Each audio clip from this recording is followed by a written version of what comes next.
Consuming content that doesn't apply to you will have you doing things prematurely. We need to start focusing more on the things that we can control. Some of us are complaining about not having enough self-care at night, but we're on our phones scrolling when we could be taking a bubble bath with Epsom salt, listening to some jazz music, and actually feeling relieved from the day. But I don't know. Girls, go grab your notebooks because class is in session.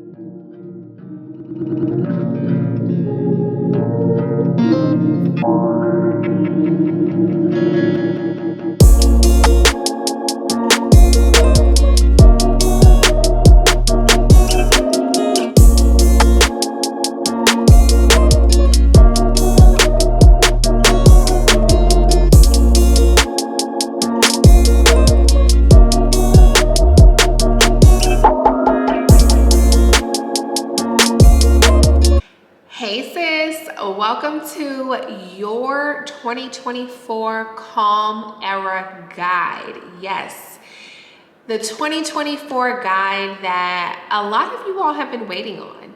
Like, we are hearing about the glow up, we're hearing about becoming our best selves.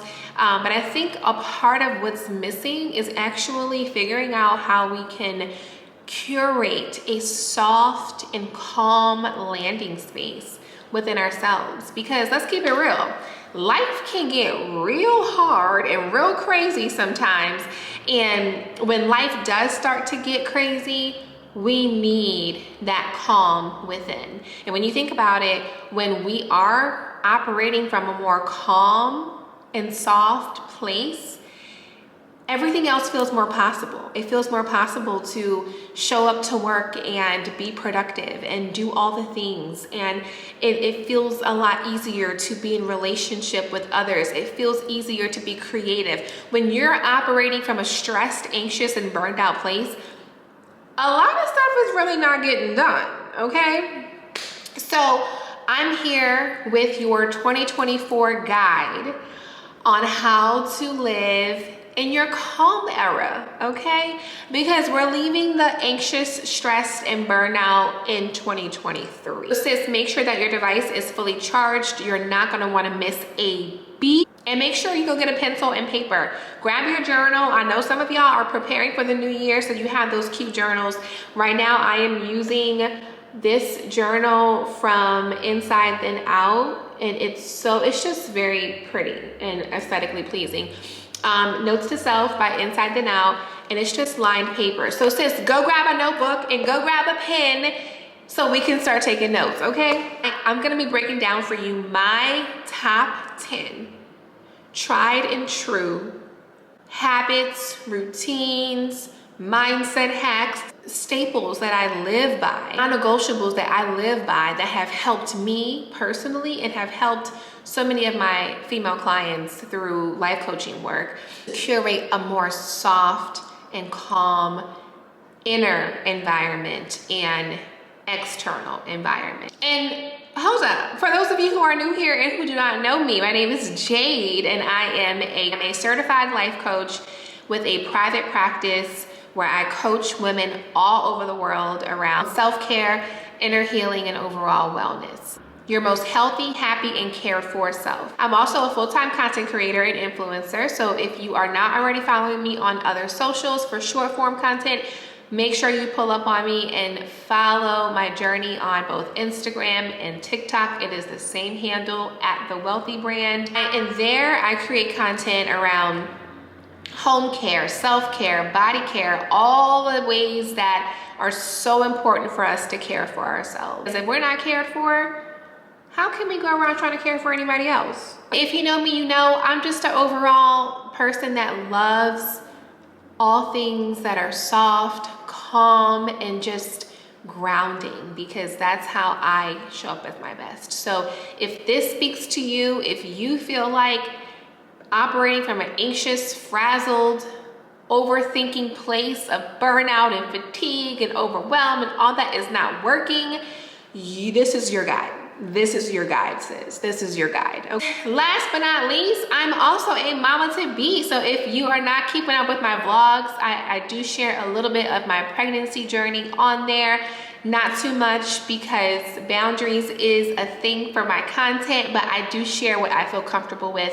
And I'm gonna be embarking on a new lifestyle as a mother. So I'm kind of, you know, hoping that y'all will join me in what that looks like as far as like going from a, you know, person with no kids to now having a kid eventually, and figuring out what that looks like and feels like as far as continuing to prioritize myself. The bottom line, my content is for every woman, okay? It does not matter your lifestyle. You can be a stay-at-home mom, or you can be a CEO of your own company. You can be married, or you can be single. You can have 50, 11 kids, or you can have no kids. Okay, sis, it is totally okay. You are welcomed here. My content is speaking to the woman in you, not your roles. Okay, let's make that clear. I'm gonna say that again.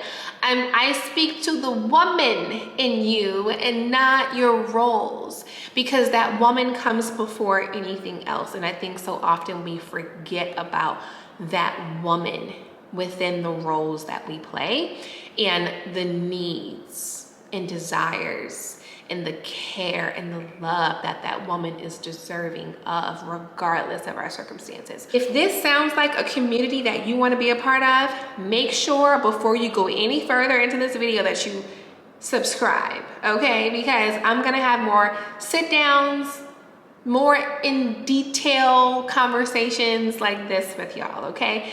So on my YouTube, I do have a variety of vlogs, motivation videos, and how-to videos. So make sure you stay tuned. I'm also going to be incorporating a new series coming up called Wealthy Woman Diaries, and that's W-E-L-L as the brand is spelled. Wealthy Woman Diaries, just really bringing all of this home as far as home care, self-care, body care. It's more of like a storytelling type of vlog. But anyway, without further ado, let's get into step one. What is your definition of calm? I think sometimes we forget that this inner healing journey and this glow up journey is not one size fits all, okay? When you are doing self-development and self-improvement, it is never one size fits all. When it comes to consuming information like this, you have to know that what works for you may not work for me, and vice versa. So take what you need, leave the rest, but define these things for yourself. Do your own work. What I'm providing to you is a guide. All my content is a guide, it's a framework, it's just some sort of structure to get you started, but you have to figure out what that looks like for you. So you can't just be consuming content and expect for it to solve all the problems for you. You have to step up and do your part of the assignment as well. And that's number one, defining what does calm mean to you. Really think about that. What does it mean for you to feel calm? Think about your circumstances. Think about your current lifestyle. Think about all the different roles you play. Think about who you are as a person. Think about your values, what's important to you. Make sure you curate intentional time before the new year to get very crystal clear on what it means to you. What does it mean for calm? For me, calm means being able to move slowly. Calm to me feels like feeling organized, feeling clear in my thoughts. Feeling calm feels like feeling safe, feeling provided for, whether by me or the people I love, feeling supported. Calm needs to be defined by you. So that is the first step here. Make sure that you can identify what it even means to you. Number two, identify what your need is for calm. I think so often we see calm online as an aesthetic, right? That cozy girl, calm girl aesthetic, and it looks so aesthetically pleasing. We're like, oh, I want to live like that. But what is your specific need for it, sis? You have to know what your need is to wanna or even need to live a more calm lifestyle. So are you an entrepreneur? Are you running around with the big dogs all day? Okay, woo, woo. Because listen, I already know what that's like, trying to stay above water as an entrepreneur, and that can get kind of crazy. Are you a stay-at-home mom? Are you a single woman that is trying to pursue her corporate dreams? What roles do you play? Why? What is currently happening in your life to where you feel like this is why I need more calm?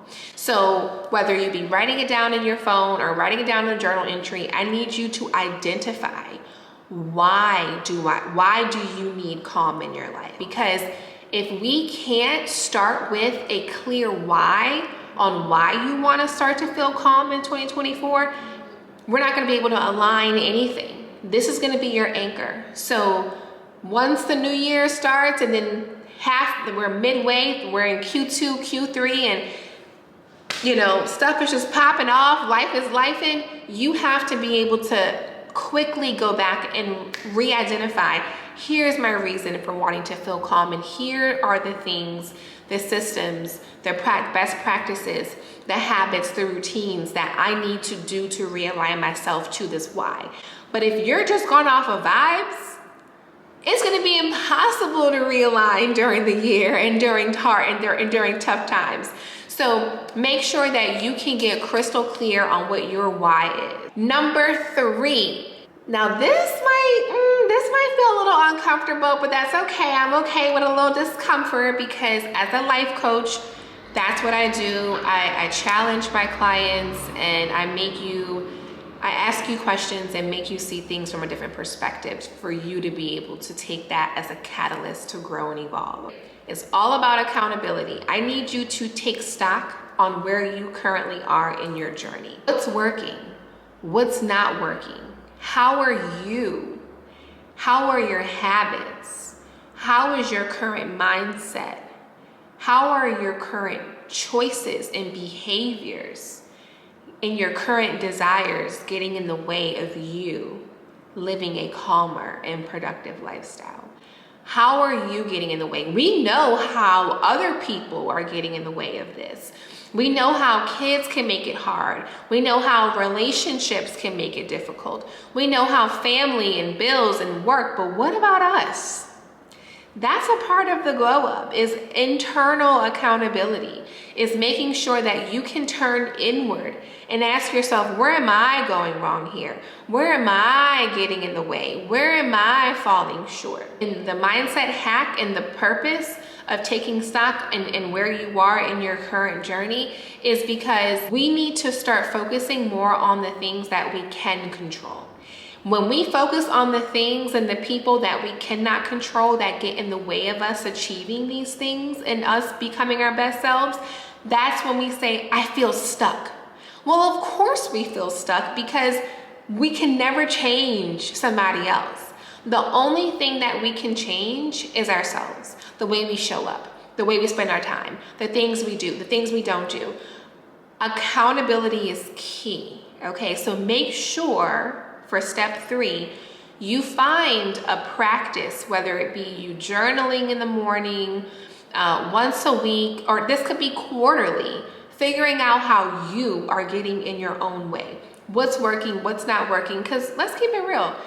Yeah, there may be other reasons why it's hard for us to be able to remain calm and care for ourselves, but sis, so I ain't gonna say, some of us are snoozing our alarm clock in the morning, missing out on valuable time to be able to have a little reading and meditation session. I'm just saying. Some of us are actually spending our lunch break at the desk doing work when we're actually entitled to a lunch break. I don't know.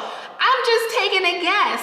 Some of us are complaining about not having enough self-care at night, but we're on our phones scrolling when we could be taking a bubble bath with Epsom salt, listening to some jazz music, and actually feeling relieved from the day. But I don't know, okay? How are you spending your time? Take stock, evaluate it. Knowledge is power. The more we know about ourselves and the more we know about what's working and what's not working, the more we can do. I told y'all the tea was gonna be getting hot, okay? Number 4, simple habits. Not these large, extravagant things that are going to help you to feel calm, like planning a full self-care spa day or a full solo vacation across the world. No. Get down some. We need something that is attainable, something that is realistic. I want you to think of at least 3 to 4 non-negotiable small habits that you can do every day and continue to build on those. So for example, 3 habits for me, especially in the mornings, that are non-negotiable is waking up and having a smoothie. There's just something, I don't know what the science or what was happening in my brain, y'all, but when I have a green smoothie in the mornings, my day just goes a lot different than days where I don't have a smoothie, okay? If I can't make one in home, I will go and buy one and pick one up. I have to have something, I have to have a green smoothie. And then I also have to have time to be able to write down my to-do list. So that's a non-negotiable. I don't care where I am. I may not have my journal or something to write with if I'm traveling. I pull out my phone and I have to do like, what are my top 3 things? What are my top priorities today? I have to do that because if not, it'll just run loose in my mind and then I feel anxious, okay? So smoothie, writing my to-do list. And then number 3, in the evenings, y'all, I need time in the shower to just be in the shower. I look forward to my shower, okay? I'm the kind of person where I don't care what kind of day I've had, I'm going to get in the shower and I'm going to be in the shower. When you're doing this, I want you to break down the day. Think about morning habits, afternoon habits, and evening habits. For example, in the morning, I want you to identify how are you spending the first few minutes of your morning when your eye is open. Whatever you're doing, is that working or is that not working? Is it aligning to your definition of calm or is it going the opposite way of your definition of calm, okay?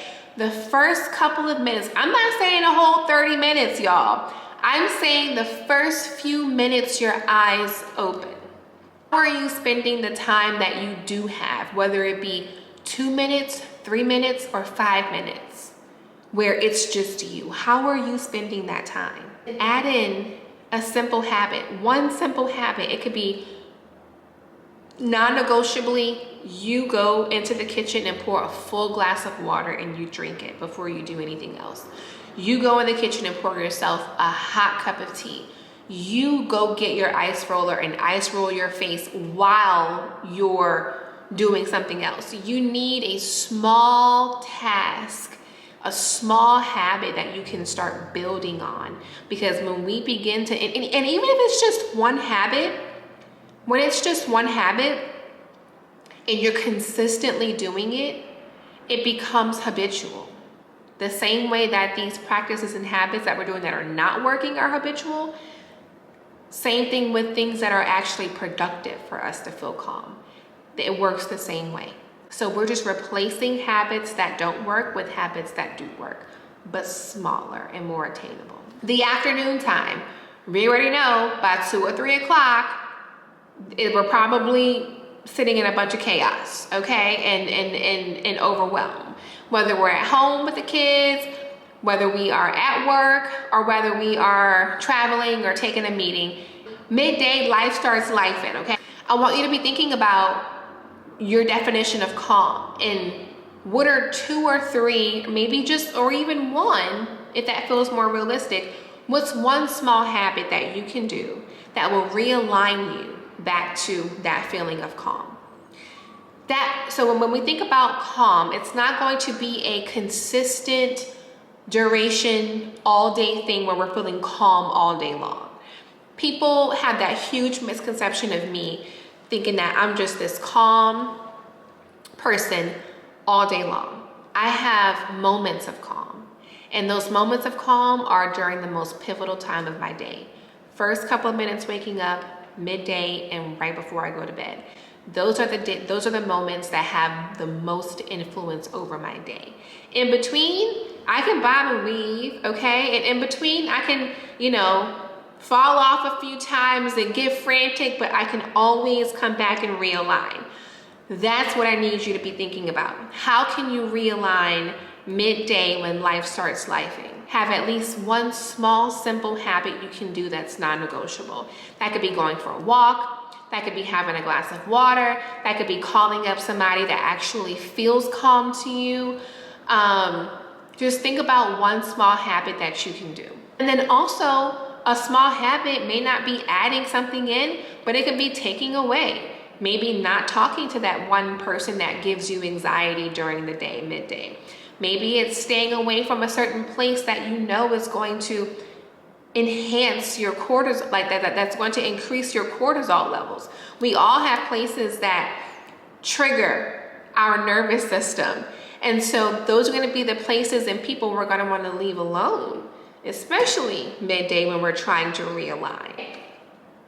And then last, in the evening, you want to make sure you have these rituals, these very, very small habits, the last couple of minutes before going to sleep. So that could be you journaling.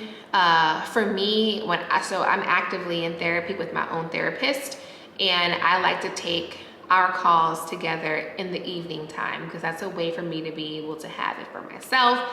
I'm romanticizing that moment, and that is something that is just for me, and I'm able to think, reflect, and let go and release, and that feels good for me. It could be having a warm beverage at night, a quick tea session of chamomile, maybe a supplement, maybe you just taking a magnesium pill and downing it with a full glass of water. And then maybe even just having a slow and mindful shower routine. This will look different for everyone, but the goal here is 3 times a day during the most pivotal time of the day.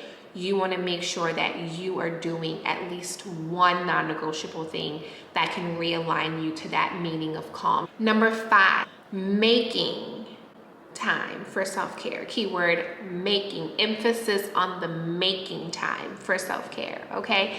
I hear so many of the times how difficult and challenging it can be to make time for self-care, and I think so many of us are actually only considering ways we can add time for self-care. But when you think about self-care, I want you to be thinking about what your need is for self-care. What does self-care look like for you? And what does attainable self-care look like for you? Not self-care that somebody else is telling you to do, but the self-care that you feel is necessary. When you think about self-care, literally break down self-care. How can I care for myself in this moment?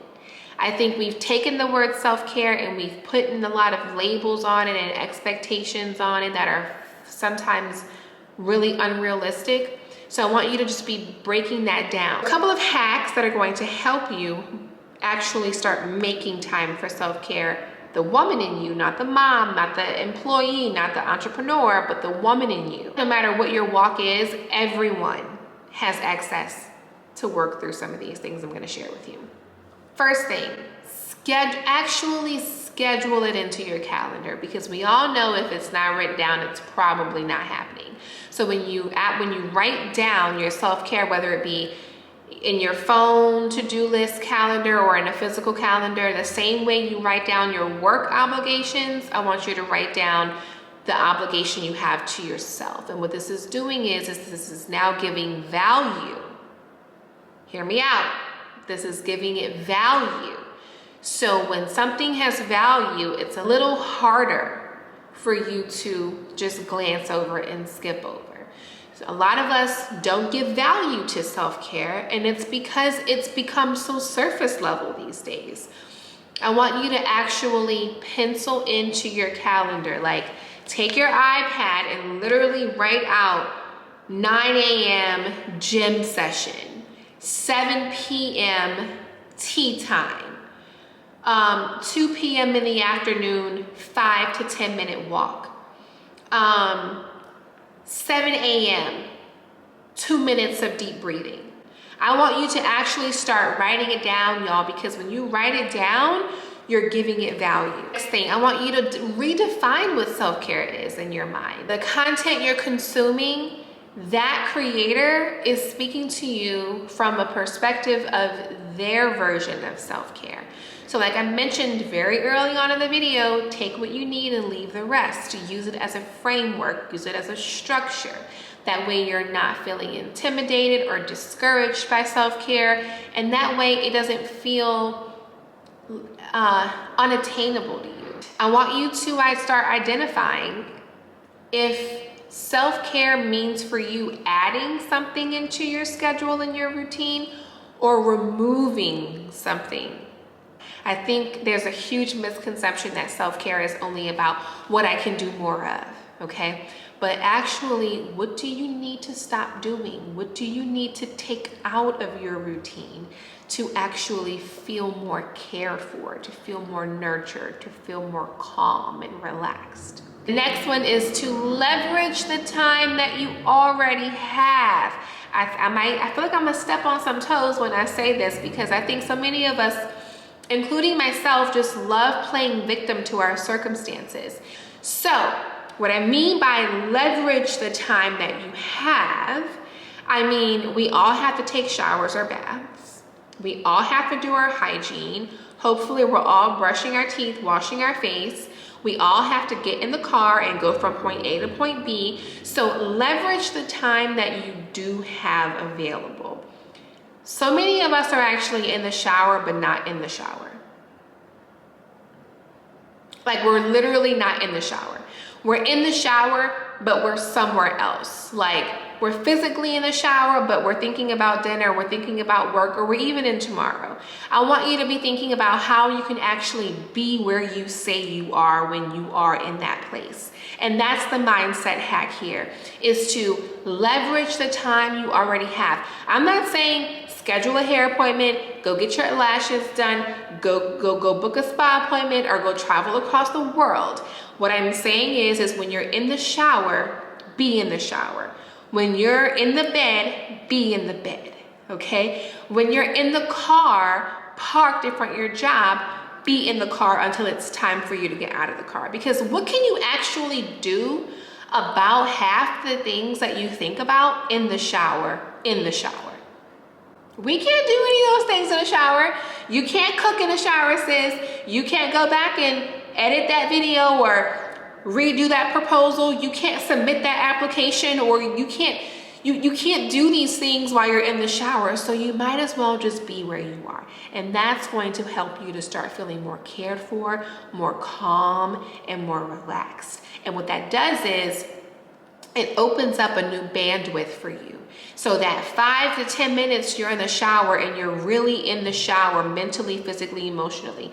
When you get out, you're approaching all the things from a new space, a softer space, a more calm space. Number 6, home care and intention. I love talking about home care because over the years, I have made sure to be so intentional about this, especially back in the day when I worked a corporate job and I felt burnt out to the max. When I came home, it was literally like an oasis. And my need for self-care was I needed to walk into a sanctuary after my long day of work. Because work was just working and life was lifing. So when it was time to come home, I knew I needed a space for me to be able to literally just be. That was a safe zone for me, and that helps me to feel calm. Just two things kind of just wraps up everything. The first thing is to make sure you're curating a vibe or curating an environment for all 5 of your senses.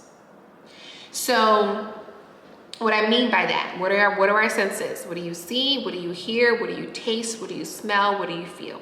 What do you hear? When you're home, is the TV loud? Do you have loud music playing? How can you adjust the things that you hear? How can you replace the things that you hear? Instead of playing rap, R&B, maybe you play blues, classical, jazz, meditation music through your phone or your Alexa. Home decor items that actually run water. Like a lot of the times, I don't even listen to music. I put on YouTube and I put on like sounds of nature in the background, and there's like a water stream playing, and that adds calm into my environment. So being very intentional about what you hear when you're in your home. And what do you see? When you walk in, do you see clutter? Do you see trash? Do you see junk? What do you see? Because that's either going to add to your stress and your overwhelm and your burnout, or that's going to add to your feeling of calm. For me, I like to walk in and be able to see clean space where everything's organized and everything has a home. And I like to see my plants. I love my plants.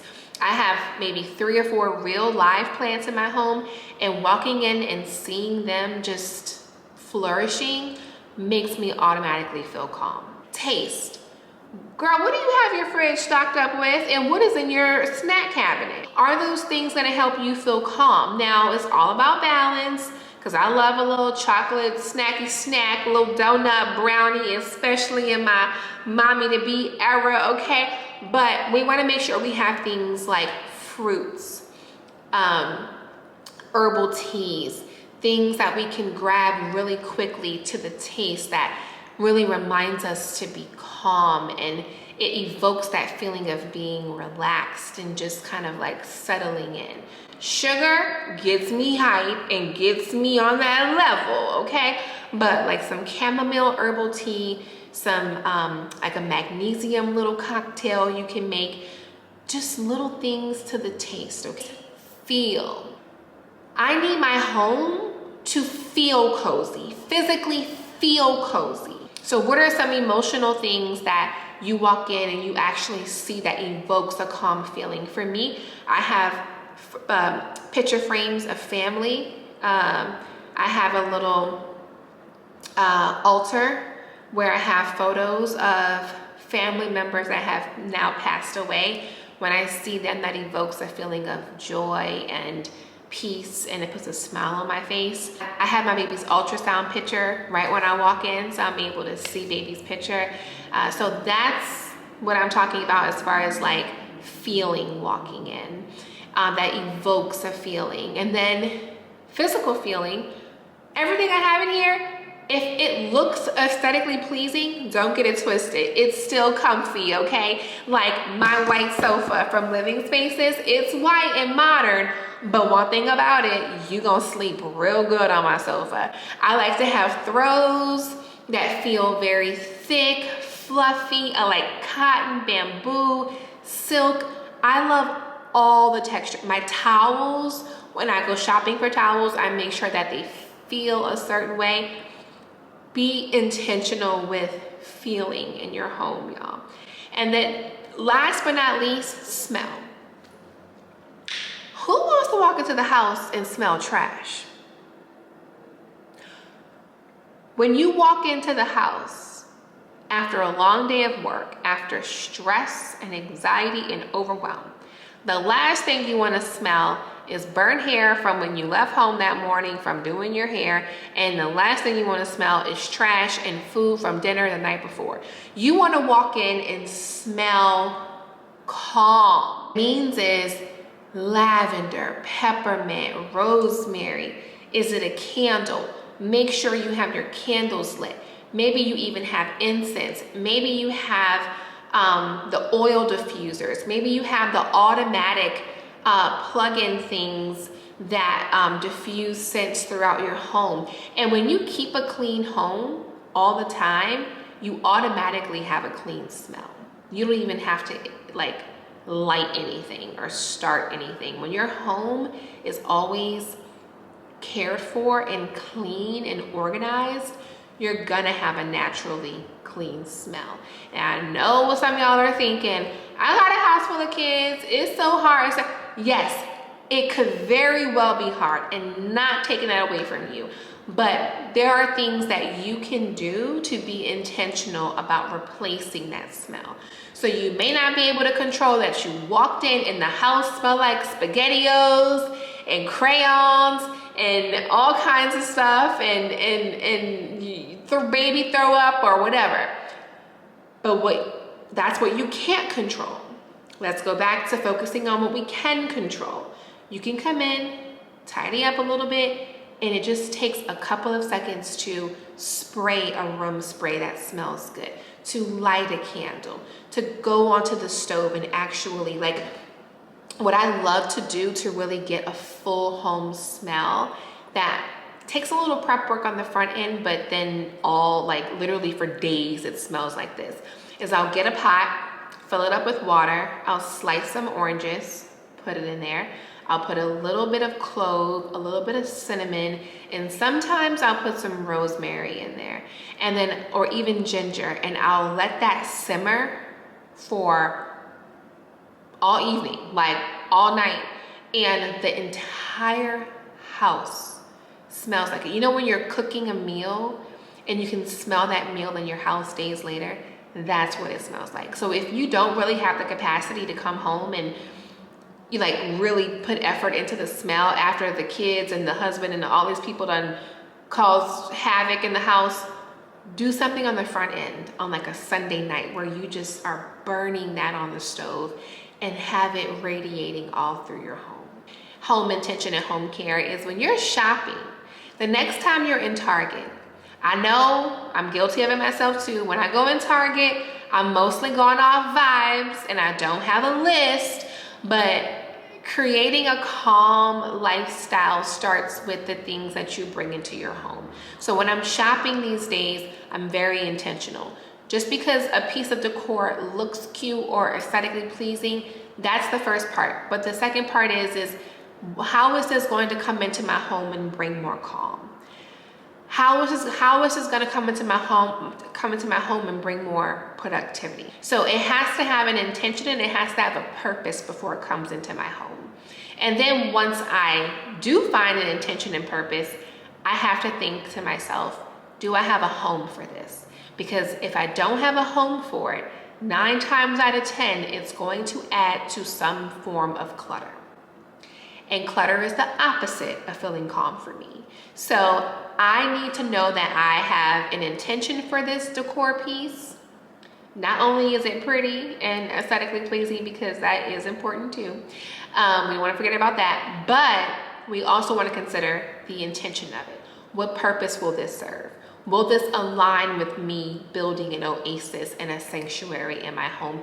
And does this have a home in my space? Number 7, if your wardrobe could speak, how would your wardrobe introduce itself? For me, my current wardrobe would say, I am really cozy, but also very confident, and I can go to casual places and still feel elevated and sophisticated.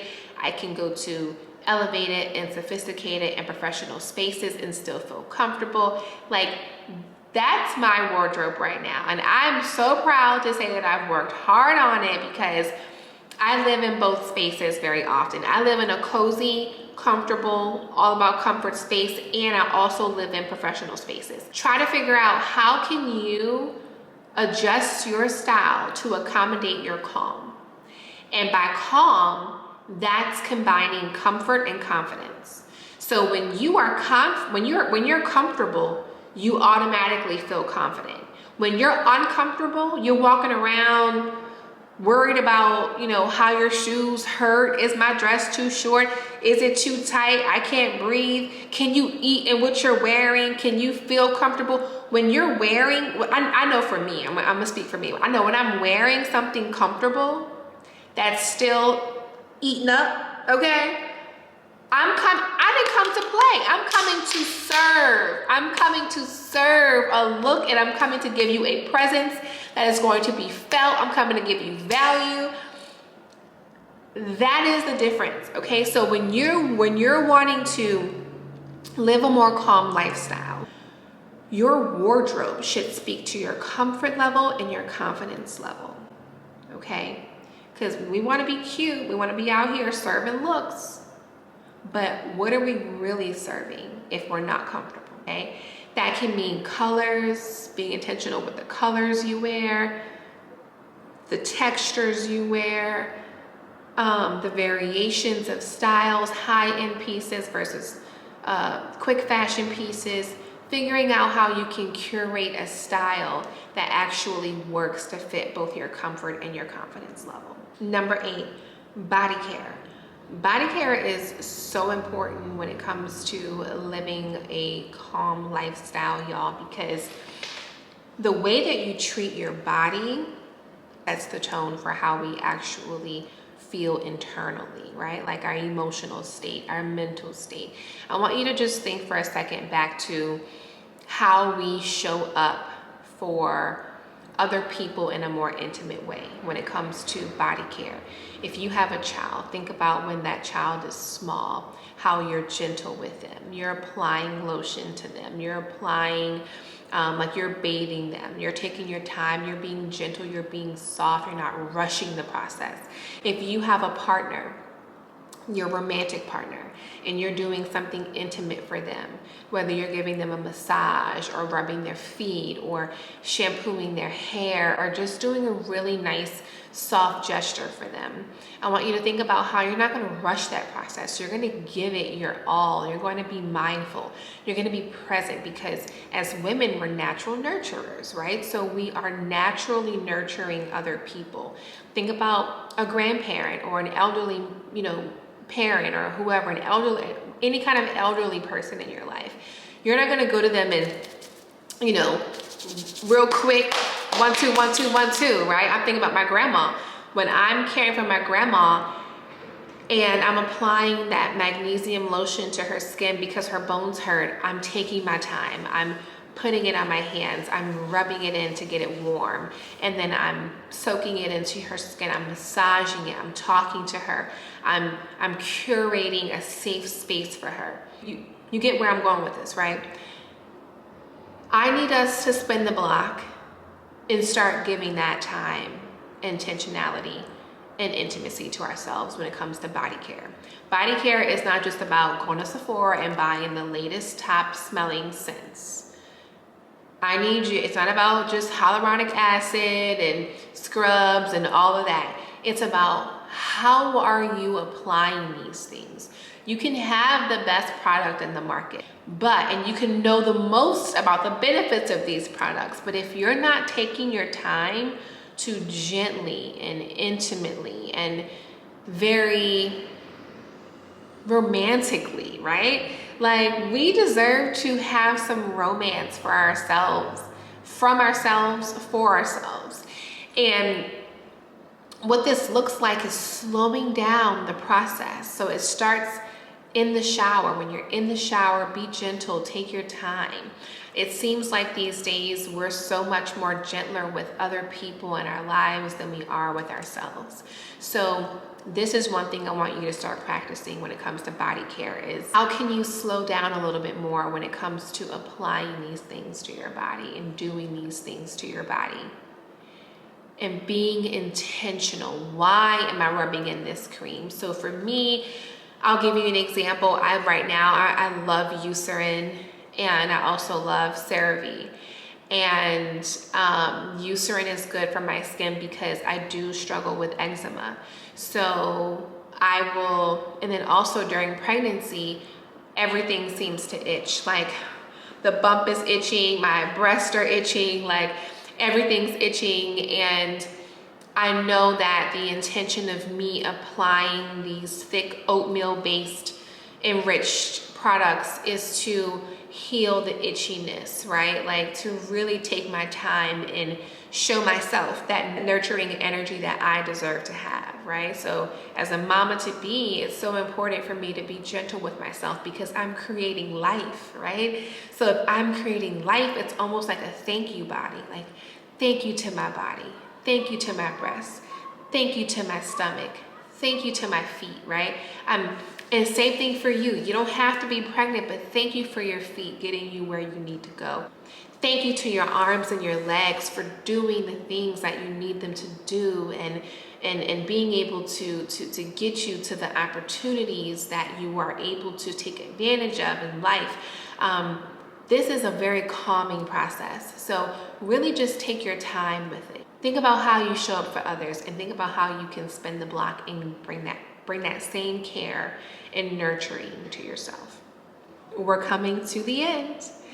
I'm about to give y'all step number 9. This one might also step on some toes, but it's always out of love, sis. Always out of love, all right? Because you know one thing I'm gonna do is what? I'm gonna keep it real with y'all, okay? All right, let's get into it. Number 9, setting boundaries with other people and with yourself, okay? I feel like we can be a lot better when it comes to setting boundaries with other people because that feels more natural, right? If someone's threatening your calm era, if someone's getting in the way of your values, what's important to you, if someone's getting in the way of you being your best version of yourself, it can feel a lot more realistic and attainable to say, hey, I'm not gonna accept this, so blah, blah, blah, blah, blah, right? But sis, what about when it comes to setting boundaries with yourself? The reason why the tea can get real hot around setting boundaries with yourself is because a huge part of doing this is actually having self-awareness, so much so that you're able to turn inward and take accountability. It's admitting where you're falling short. It's admitting where you could have gone different. It's admitting that you're doing things that are not going to serve your higher self. It's doing things and making decisions and taking actions that go the opposite way of a productive moment or a productive lifestyle. And a lot of the times our ego can be sitting way up in the front seat, and it doesn't allow us to humbly say, you know what I'm doing is actually affecting this. My choices are actually getting in the way of this. My behaviors are enabling that, so it's hard to achieve this, right? So number 9 is all about boundaries, whether it be with somebody else or with you. So the moment you feel like your need for calm is being threatened by either something that someone else is doing or something that you're doing, or maybe it could be a place that you go to, that you frequent, that could be getting in the way of this. If you have to show up there, like if it's your job, if you have to show up there, then you come up with systems and best practices to be able to care for yourself and nurture yourself while you're there. But if you can avoid these places, by all means. Sometimes, different levels of life require elevation, so we can't go to the same places, we can't do the same things, we can't be around the same people. We have to change, right? We have to do things that we don't want to do sometimes to be the people that we know we're meant to be. And then be mindful of your online engagement, y'all. Boundaries online is so important. And I know hearing this from a full-time content creator can kind of feel like, what? But yes, I also want you to be mindful of my content that you consume. So when I put out my content, it's very purposeful as a framework. It's not telling you, do this, do this, do this, do this. It's saying, hey, here's something to think about. Think about boundaries. Think about how you define self-care. Think about this, think about that. That's just the life coach in me, okay? I'm here to empower and inspire and motivate you, and not to dictate that you are having to do things. Like, if you want this, you gotta do exactly this and exactly this. No. If I'm gonna say, do this and this, it's gonna be something that you can actually reflect on. You to leverage the time that you do have. That's very specific, but yet broad for you, broad enough for you to be able to do what you need with that practice. And then be mindful of how much you're consuming online and what you're consuming online. How does the consumption of the content that you consume on your home feed and your explore page, how does it leave you feeling? The creators that you follow, you may like them because you love the lifestyle they live and you love the things that they share, but how do you feel once you leave a piece of their content? You want to be intentional and set boundaries. You can say, hey, I love this person's content because they always drop in these links, but when I consume too much of it, it makes me feel like I have to spend money in order to feel cared for. So that creator or that person, I'm gonna only watch once a month, once a quarter, to see what I need to buy. Because consuming content that doesn't apply to you will have you doing things prematurely, okay? So online, social media, Instagram, TikTok, YouTube, it's full of information. And sometimes you'll watch something that sounds good, but does not necessarily apply to you. You have to learn how to have a strong enough boundary to be able to scroll read something, see something, and say, that sounds good. Oh, that looks nice. And that's not for me in this season. That's another layer of glowing up that you don't really hear a lot about. Not everything applies to you, so take what you need and leave the rest, and that is on boundaries, okay? We come to the end. I'm about to give y'all number 10. You ready? Final step in your 2024 guide to a calmer lifestyle is time and calendar management. This one is so funny and just so memorable for me because I've always been a person that hates writing things down. I'm the kind of person where like I do really good just kind of like going with it. Like when I go to speaking engagements, I don't really write down things. Like I don't have a lot of bullet points. Like I speak from the dome, right?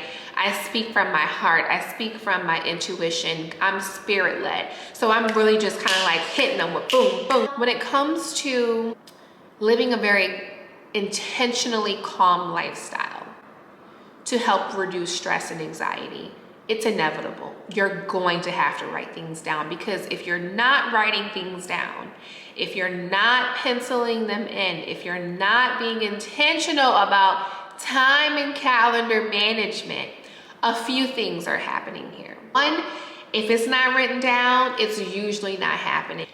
And then if it's not written down and it's left in your head, that means it's running around rampant, rent-free, driving you crazy, now creating spirals where you're overthinking things and you're overworking and you're overextending yourself. All of this comes as a result of not writing things down. So when you actually make the effort to manage your time and your calendar and write things down, even if it is just a brain dumping list. I like to brain dump in the morning and I brain dump at night. And that's literally just taking my phone or a piece of paper and just jot down every little running thought through my head and having it on paper so I can now feel released from the shackles of to-dos. When those thoughts and to-dos are just running around rent-free in your head, just running around rampant, that's creating anxiety, that's creating overwhelm, that's creating burnout. It's before we even get to the thing, we've already burned out in here. So writing things down helps me to feel calm, helps me to feel organized, helps me to feel clear. And when I'm organized and clear in my head and in my space, there's a new capacity and bandwidth that just very naturally, automatically opens up when you just feel clear. I hated writing things down, but I realized what it was costing me to not write things down. So I want you to be thinking about the cost, right? Like, what is it costing me when I don't manage my time? What is it costing me when I'm not prioritizing events in my calendar, right? It's costing me personally, it costs me time, it costs me money, it cost me my mental health. When I realized how much it was costing me, I took a step back and I actually started implementing this strategy and tool into my practices to write everything down. And then, last but not least, one thing that I want you to highly consider when it comes to time management and calendar management is, I know we already have our work obligations and maybe the kids and maybe even some home to-dos in our calendar, but I want you to take it up a notch and start scheduling your social time, your self-care time, and your leisure time. When you begin to schedule these things into your calendar, you free up so much space in your mind. I know when we think happy hour or girls night or date night, when we think about those things, it's exciting. So we're like, I don't want to put it in my calendar. But when you put it in your calendar or even just jot it down in your to-dos, you've now freed your mind. Like, so often that anxiety is created and that burnout is created because we're only relying on our brains to remember these things, even if it is something exciting. Our brain doesn't register it all the time as this good feeling thing or this stressful feeling thing. It's just another thing. So what I like to do, what really helps me, is to write down in my iPad or in my phone today's events, and I'll put whether it be happy hour, or whether it be girls night, or whether it be date night. I'm jotting it down, and then now it's on paper. Like, I don't have to rely on my brain. And when you think about it, all of these steps that I've just given you all tie in together, from your self-care to your inner healing work, to your home, from your home to your body, from your body to your schedule. This is the best way that I can teach you how to gain a calmer lifestyle.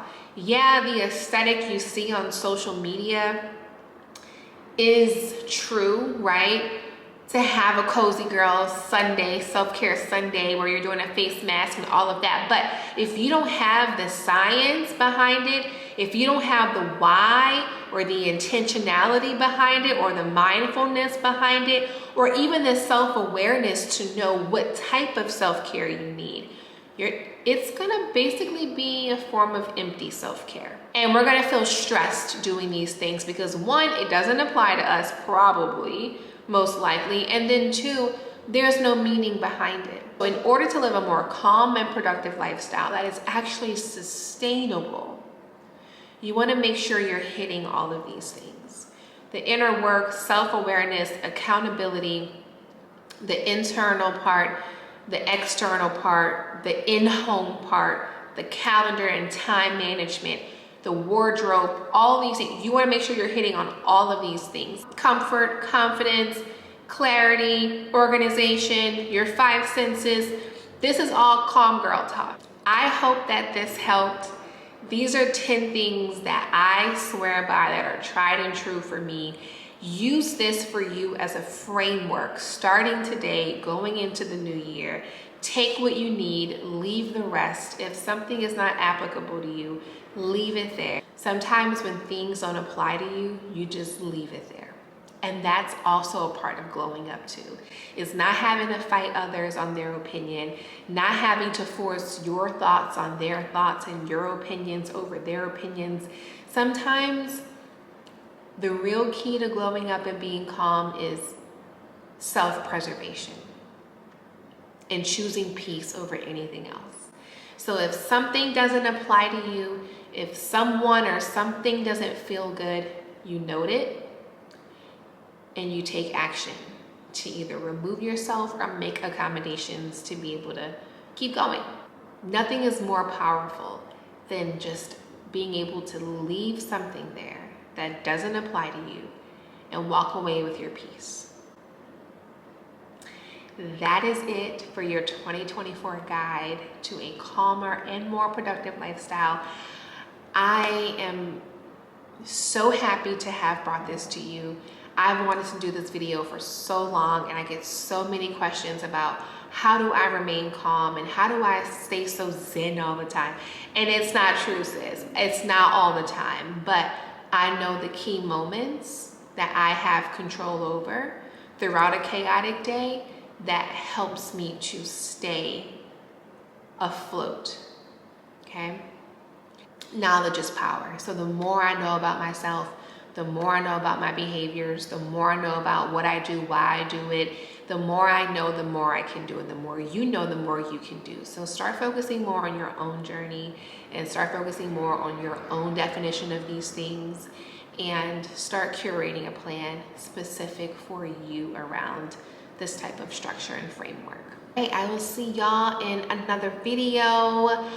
If you have any questions, or if you want to just kind of chat about how some of these things helped you, maybe how you're already implementing these things, let's carry on the conversation in the comments below. And if this video was helpful and you're new here, make sure you subscribe, because I will have more videos like this. And if you're already subscribed and you know your girls or co-workers, family members who could benefit from this 2024 Calm Guide, make sure you share this link. I'll see y'all soon. Bye.